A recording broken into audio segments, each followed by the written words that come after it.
दिल्ली के भारत मंडपम में अंतर्राष्ट्रीय सहकारिता वर्ष पर बैठक। केंद्रीय सहकारिता मंत्री अमित शाह हुए शामिल। सभी राज्यों के सहकारिता मंत्री रहे मौजूद।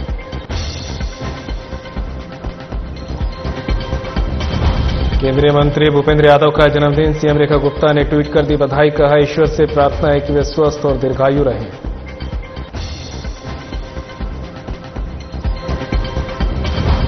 दिल्ली के पूर्व सीएम डॉक्टर साहिब सिंह वर्मा की पुण्यतिथि। सीएम रेखा गुप्ता ने ट्वीट कर किया साहिब सिंह वर्मा को नमन। कहा, श्रमिकों, किसानों, वंचितों की रहे हैं प्रखर आवाज।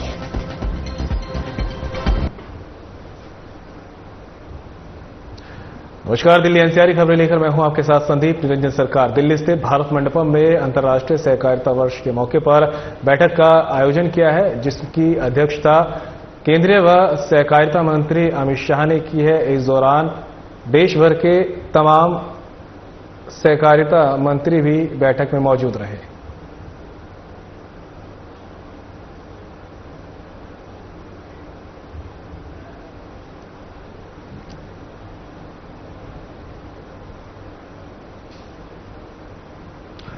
केंद्रीय पर्यावरण मंत्री भूपेंद्र यादव का जन्मदिन है। इस अवसर पर सीएम रेखा गुप्ता ने जन्मदिन की बधाई देते हुए अपने सोशल मीडिया अकाउंट पर ट्वीट कर कहा कि केंद्रीय पर्यावरण मंत्री भूपेंद्र यादव को जन्मदिन की हार्दिक शुभकामनाएं। प्रधानमंत्री नरेंद्र मोदी के नेतृत्व में विकसित भारत के संकल्प को साकार करने में उनका योगदान प्रशंसनीय है।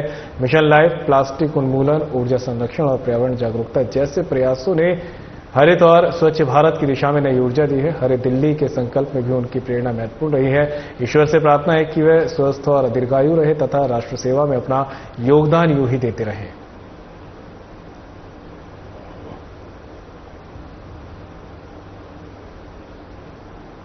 दिल्ली के पूर्व मुख्यमंत्री डॉक्टर साहिब सिंह वर्मा की पुण्यतिथि पर सीएम रेखा गुप्ता ने उन्हें नमन किया। सीएम रेखा ने अपने सोशल मीडिया अकाउंट पर पोस्ट कर लिखा, दिल्ली की राजनीति में श्रमिकों, किसानों और वंचित समाज की प्रखर आवाज रहे। पूर्व मुख्यमंत्री डॉक्टर साहिब सिंह वर्मा जी की पुण्यतिथि पर श्रद्धापूर्वक नमन। सेवा और सिद्धांत उनका संकल्प था। दिल्ली देहात से संसद तक उनका जीवन राष्ट्र के प्रति समर्पण, सादगी और सतत संघर्ष का प्रतीक रहा।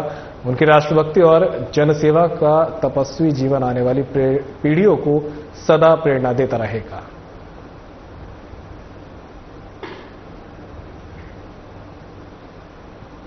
दिल्ली सरकार में मंत्री प्रवेश वर्मा ने बीजेपी सांसद मनोज तिवारी और अन्य नेताओं के साथ अपने पिता और दिल्ली के पूर्व सीएम साहिब सिंह वर्मा की पुण्यतिथि पर उन्हें पुष्पांजलि अर्पित की है। तस्वीरें भी आप देख सकते हैं दिल्ली की, जहां पर पूर्व सीएम साहिब सिंह वर्मा की पुण्यतिथि पर उनके बेटे और दिल्ली सरकार में मंत्री साहिब सिंह वर्मा ने सांसद और नेताओं के साथ उन्हें भावभीनी श्रद्धांजलि अर्पित की।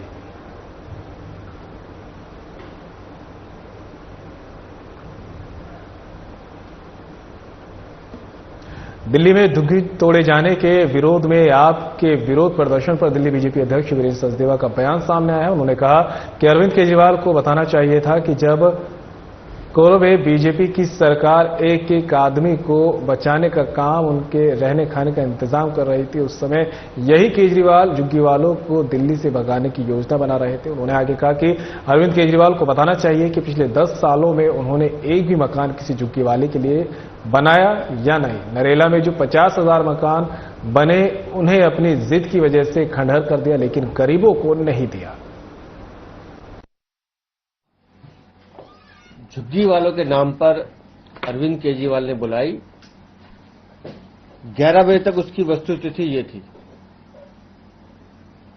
और जोड़ तोड़ करके अपने किराए के टट्टुओं को बुलाकर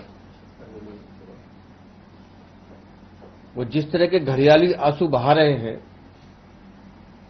तो अरविंद केजरीवाल को बताना चाहिए था कि जब कोविड में भारतीय जनता पार्टी की सरकार एक एक आदमी को बचाने का काम, उनके रहने का इंतजाम, उनके खाने का इंतजाम कर रही थी, उस समय यही केजरीवाल इन झुग्गी वालों को दिल्ली से भगाने की योजना बना रहे थे। अरविंद केजरीवाल को बताना चाहिए कि पिछले 10 सालों में उनने एक भी मकान किसी झुग्गी वाले के लिए बनाया था क्या? और नरेला में जो 50,000 मकान बने हुए थे उसे खंडर कर दिया अपनी जिद की वजह से, लेकिन इन गरीब लोगों को नहीं दिया। और आज जब दिल्ली की सरकार, भारतीय जनता पार्टी की, नरेंद्र मोदी की सरकार जलियांवाला बाग में, कालका जी में, कलिंगा कॉलोनी में और नरेला वाले मकानों को बनाकर दोबारा से झुग्गी वाले को देने की बात कर रही है, तो इन्हें तकलीफ होती है। और जिस तरह से ये पिछले 1 महीने से झूठा आरोप लगा रहे हैं। अगर अरविंद केजरीवाल ने समय रहते उसकी सरकार ने कोर्ट में नियमित अवधि पर दिल्ली की सरकार के नाते अपना संवैधानिक दायित्व पूरा किया होता तो जो ऑर्डर कोर्ट ने झुग्गियों को तोड़ने के जहां भी 1-2 जगह हुआ है वो भी नहीं होता। मैं तो एक चीज और पूछना चाहता हूं कि आज जो भाषा अरविंद केजरीवाल और गोपाल राय ने माननीय प्रधानमंत्री जी या उनके आवास के बारे में बोली है, ये सीधा सीधा दिखाता है कि इनके अंदर का नक्सलवाद अभी भी उबाले मारता है और सभ्य समाज में ऐसे नक्सलियों की कोई जरूरत नहीं होती है। अरविंद केजरीवाल की हताशा हम समझ सकते हैं कि दिल्ली की जनता ने जो मैंडेट दिया है वो उनको आज तक कबूल नहीं कर पा रहे। स्कूल घोटाले में मनीष सिसोदिया, सत्येंद्र जैन पेशी लगा रहे हैं। स्वास्थ्य घोटाले में सौरभ भारद्वाज भी पेशी के लिए बुलाए जा रहे हैं और उन बातों से ध्यान भटकाने के लिए अब ये झुग्गी वालों की बात कर रहे हैं। दिल्ली की जनता अरविंद केजरीवाल, आम आदमी पार्टी और कट्टर बेईमान झाड़ू निशान को नकार चुकी है। नई दिल्ली में विधि कार्य विभाग के संयुक्त सचिवों और वरिष्ठ अधिकारियों के लिए प्रशिक्षण कार्यक्रम का आयोजन किया गया। कार्यक्रम का उद्घाटन कार्यक्रम को केंद्रीय मंत्री अर्जुन राम ने संबोधित किया है। एक सुरेंद्र बोहरट पटावरी करके एक पूरे यूरोप को साफ करता है, प्लास्टिक, कचरा, रबड़ का, ये सब करता है। हमारे एरिया का ही है। वो बेल्जियम में एक गुरु के पास गया ट्रेनिंग लेने के लिए। वो लंदन, उसकी मौसी रहती थी, तो लंदन पहुंच गया और लंदन के बाद उन्होंने कहा तुम पढ़ाई यहां अच्छी नहीं कर रहा है, तुम पॉलिटेक्निक में डिप्लोमा तो है लेकिन अच्छी ट्रेनिंग करने के लिए बेल्जियम चला जा, ब्रुसेल्स, बेल्जियम की राजधानी है ब्रुसेल्स, वहां चला जा, वहां एक टीचर है, वहां से सीख। तो जैसे ही वो उनके घर घुसा, उन्होंने कहा मैं भी पहले नहीं सिखाऊंगा तुम्हें। तो बोला साहब मेरे को तो उन्होंने भेजा है, निर्मल सेठ या कोई नाम बताया। ये जो रुपए होता है ना, रुपए में जो स्याही और जो कागज आता है, ये लंदन की कोई फर्म है, उसमें एक निर्मल सेठिया ऑनर था, वहीं से आता है। बाद में मोदी जी आने के बाद इसमें चेंजेस किए कि भाई ये हमेशा हम नहीं लेंगे, क्योंकि उसी से ही पाकिस्तान ले रहा है स्याही और कागज, उसी से हम ले रहे हैं। लेकिन वो कह रहा मैं सीक्रेसी आउट नहीं करता, ऐसे करके हमारे भी संपर्क में उसी चक्र में एमओएस फाइनेंस था, तब वो आया था, लेकिन हमारे क्षेत्र का ही है वो। वहां एक सुरेंद्र ये बोहरट पटावरी नाम ले रहा हूं मैं, ये बड़ा नाम है, कहीं इसमें जाओगे आप गूगल पे तो उसको मिलेगा। अब तो वो पढ़ाता ही पढ़ाता है, दूसरा काम भी नहीं करता, बड़ा है, बड़ा आदमी है। पूरे यूरोप को जो साफ सुथरा रखता है उसमें उसका बड़ा योगदान है, उसको कई अवार्ड भी मिल गए। तो वो गया तो उसने कहा, वो टीचर ने, कि तुम 2 अटैची लेके आया है। अब वो अड़ गया, उसने कहा मैं तो एक ही अटैची लेके आया हूं, पहले एक अटैची खाली कर गया। अब उसने कहा मैं एक ही अटैची लेके आया हूं सर, मैं 2 अटैची लाया ही नहीं हूं, आप मुझे जबरदस्ती कह रहे हो। मेरे को तो उन्होंने भेजा है निर्मल सेठिया जी ने, वो मेरे मासा जी लगते हैं, इसलिए मैं आपके पास आया हूं, नहीं तो मैं आप जैसे क्या, मैं तो पॉलिटेक्निक में तो डिप्लोमा हुई, मैं तो कोई न कहीं काम चला ही लूंगा, मारवाड़ी आदमी हूं। तो उसने कहा नहीं, तू 2 अटैची लेके आया, तो 1 अटैची खाली करके आया, नहीं तो वापिस भेज। अब वो गया, उसने देखा कहीं गलती से 2 आ तो नहीं गई, उसने देखा कुछ भी नहीं है यार, थैला भी छोटा भी नहीं है, एक ही अटैची है। उसने कहा सर मैं एक ही अटैची लाया हूं। कहा नहीं नहीं, तू 2 अटैची लेके आया है, बहुत प्यार से समझाया, बैठ बताता हूं। 1 अटैची लाया तू कपड़ों की, और 1 अटैची तू भर के लाया कि मुझे सब कुछ आता है। वो जो सब कुछ आता है वो अटैची खाली करके आता भी पढ़ाऊंगा, नहीं तो नहीं पढ़ाऊंगा। तो अगर आप 2 अटैची लेके आए हो तो 1 अटैची खाली करके आना, नहीं तो मिश्रा जी पढ़ा नहीं पाएंगे। बहुत बहुत धन्यवाद। बीजेपी के राष्ट्रीय प्रवक्ता सुधांशु त्रिवेदी ने एक प्रेस कॉन्फ्रेंस की, जिसमें उन्होंने कहा कि हाल ही में आपातकाल के 50 साल पूरे हुए, जो भारत के लोकतंत्र का काला अध्याय था। उन्होंने पटना के गांधी मैदान में हुई इंडीज गठबंधन की रैली पर सवाल उठाए। साथ ही कहा कि तेजस्वी यादव ने संसद से पारित वक्फ अधिनियम को कूड़ेदान में फेंकने की बात कही, जो बहुत ही गंभीर और असंवैधानिक बयान है।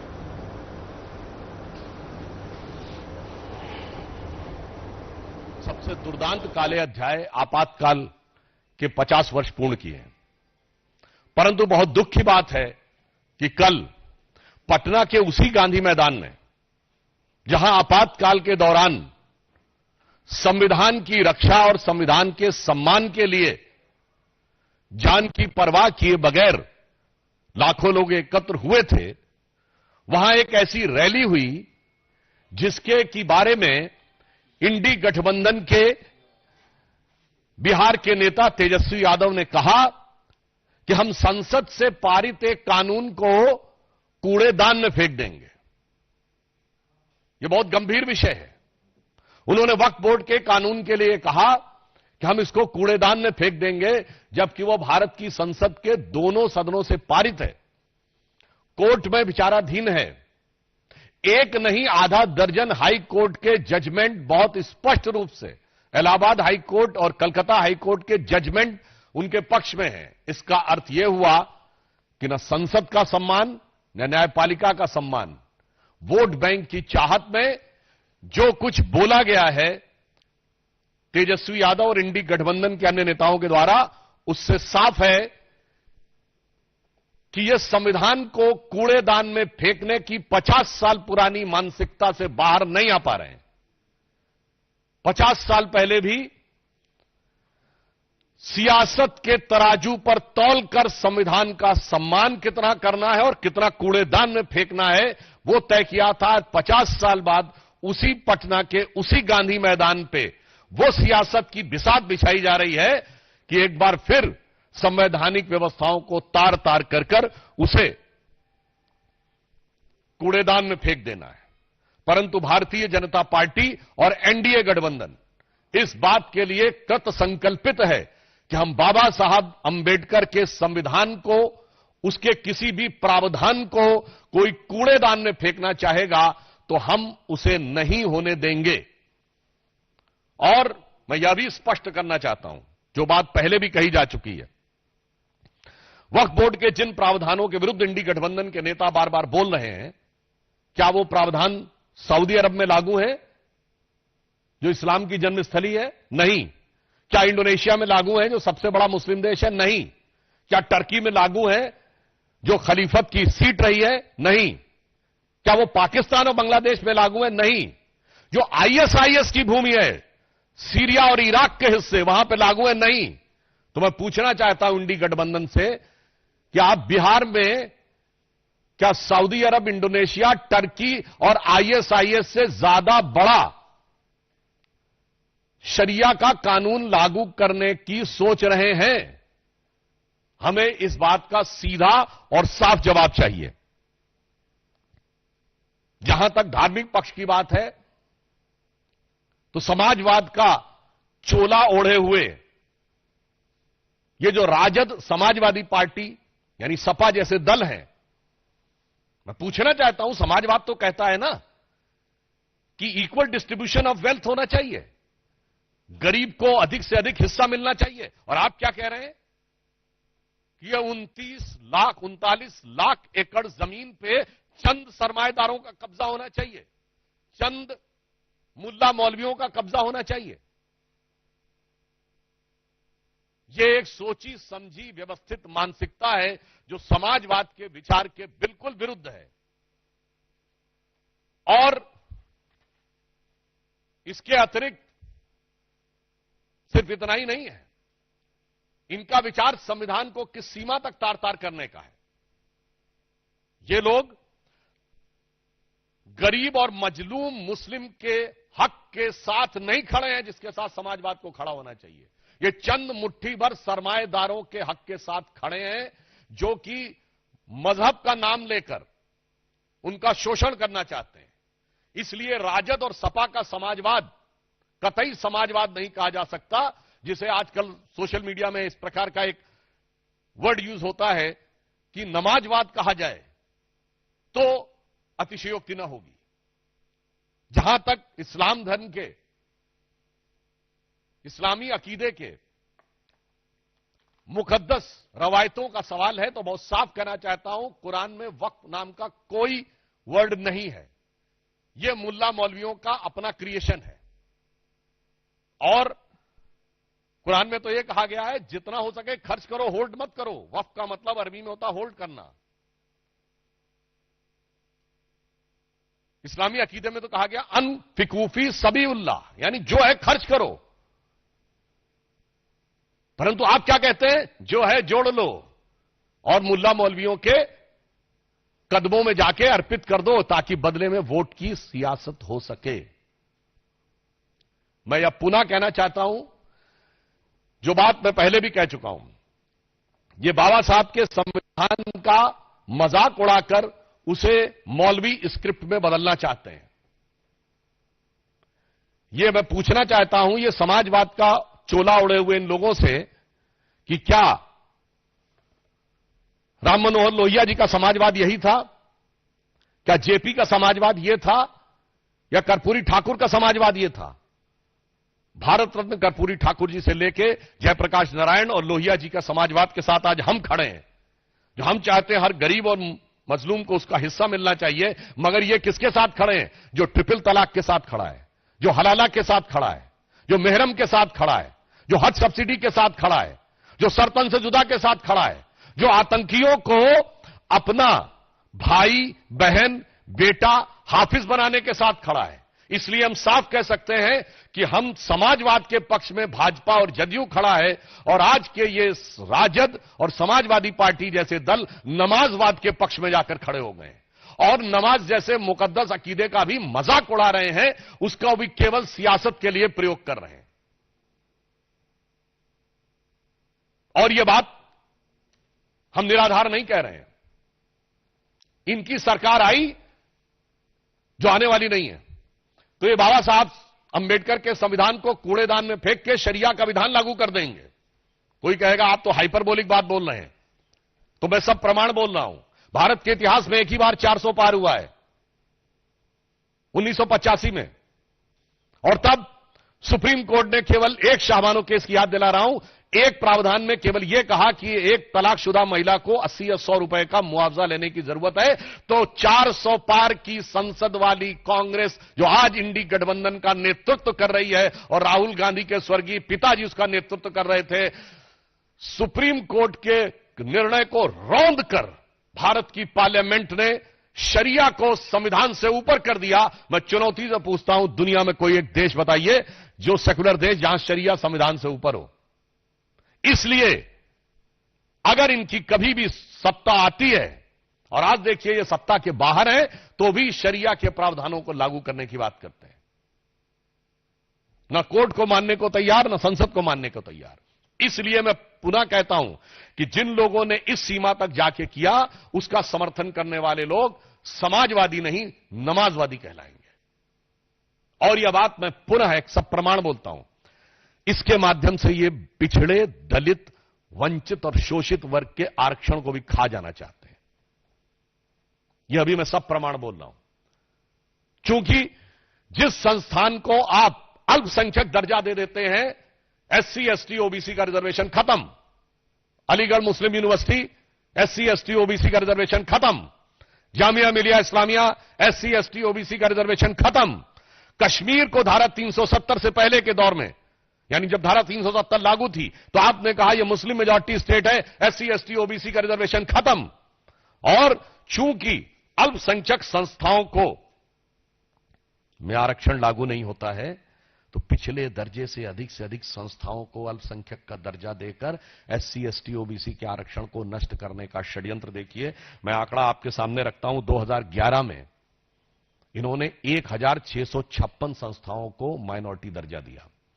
2012 में 1671 संस्थाओं को माइनॉरिटी का दर्जा दिया। 2014 में, आधे में तो हमारी सरकार आ गई थी, तब तक 1516 संस्थानों को माइनॉरिटी का दर्जा दे दिया। अरे माइनॉरिटी का दर्जा देना है तो जांच परख करके दीजिए ना, जैसे हमने दिया। हमारी सरकार आने के बाद 2020 में 12 संस्थाओं को, 2021 में 14 संस्थाओं को, 2022 में 86 संस्थाओं को दिया गया। ये पिछले दरवाजे से पिछड़ों का आरक्षण को पे सेंध लगाने का काम यही नमाजवादी लोग कर रहे हैं।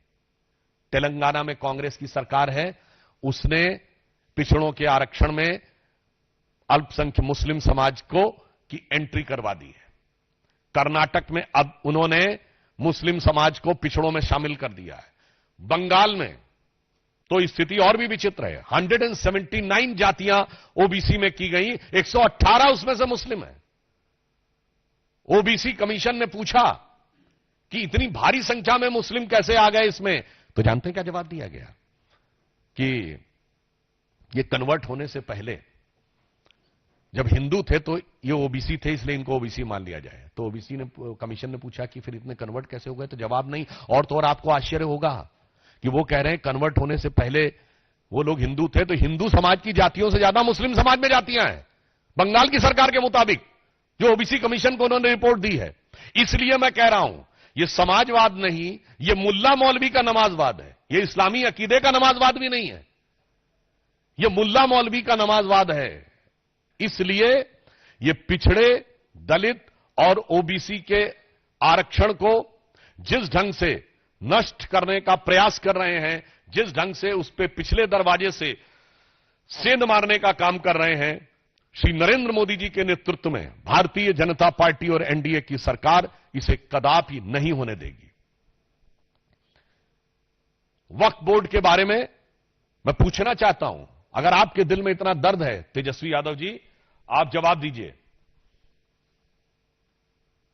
पटना में और फिलहाल बुलेटिन में मेरे साथ इतना ही, दीजिए इजाजत, नमस्कार।